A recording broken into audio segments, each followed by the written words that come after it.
Hello everyone, so today I thought I would introduce some stage 1 Makaton signs. These are all signs that are really useful in early years settings. So seeing as it is the morning, I'm going to start with good morning. So for good, you can either use a thumbs up or what many people see as the OK sign. I personally prefer to use this one just because a thumbs up in some cultures is considered offensive.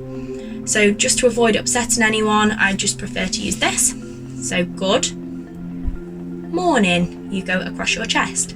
Good morning. Next sign is good afternoon. So again, same sign, whichever sign you use for good, I would try and do it so that you're consistent with the sign that you are using throughout your setting.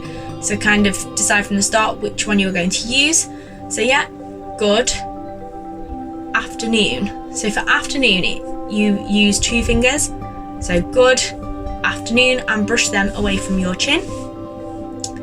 The next ones that I'm going to introduce are, so many people ask for hello and goodbye. I personally use a wave for both, just because I think a wave is quite clear for hello and goodbye and is one that everybody uses. If you would like to know the difference with Makaton, hello, it's kind of like drawing the rainbow, hello, and goodbye is a wave. The next sign I'm going to introduce is please. So one way of remembering this is please to the knees. So you put your fingers on your chin, please to the knees. So your hand goes down to your knees. The next one is quite a favourite with people, as we say tar to the bra. So this one is thank you. So tar to the bra. So please is a long one, to the knees. Thank you is a short one.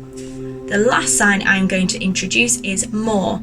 So this sign is really useful to use at meal times with the children. So you make one hand into a fist, you place your dominant hand on top, more. So the more you are using Makaton, the more comfortable you will become. You may then start to combine 2 together. So at meal times, you may say, oh, what do you say? More, please. But I do just want to express the importance that when you are using Makaton sign, that you always use the language to go with it. So when using Makaton, rather than just doing the actions, you make sure you are saying thank you, please, as this just reinforces the language for the children. I really hope you have been able to take something away from this video and it has been useful. If there are any Makaton signs you would like to know, please drop them in the comments below. And yes, thank you for watching.